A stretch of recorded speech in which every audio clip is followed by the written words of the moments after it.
મારે લખીને આપવાનું નથી ને તમારે રોડ કરવાનો છે, બોલો. મારે લખીને આપવાનું નથી, રોડ તમારે ખાડા પૂરવાના છે, પૂરી દો. હું હમણાં જોવા આવું છું આજ સુધી. ચલો, કેમ નહીં પૂરવાય? મને કારણ લખીને આપો, નહીં પૂરવાનું કારણ આપો. લખીને આપો. તમે ઓફિસમાં આવો, ચલો ઓફિસમાં આવો, તમે ઓફિસમાં આવો મારી. આવો, તમે આવી રીતે ઉદય સુધી વાત કરો, નહીં ચાલે મારી જોડે. નહીં, બિલકુલ નહીં ચાલે. હું કહું કે આ કામ કરવાનું એટલે કરી દેવાનું. હું કહું કે આ કામ કરવાનું એટલે તમારે કરી દેવાનું. હા ભાઈ, ખોટી વાત નહીં કરવાની.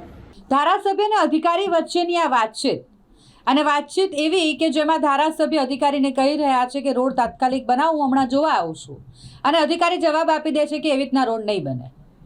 આ ઓડિયો કે જેમાં ધારાસભ્ય ફોન પર અધિકારી સાથે વાત કરી રહ્યા છે તેનો વાયરલ થઈ રહ્યો છે. કડીના ધારાસભ્ય જેમની અધિકારી સાથેની વાતચીત અને ધારાસભ્યનું અધિકારીને એમ કહેવું કે રોડ બનાવો, અને અધિકારી વળતો જવાબ આપતા એમ કહે છે કે રોડ તો નહીં બને.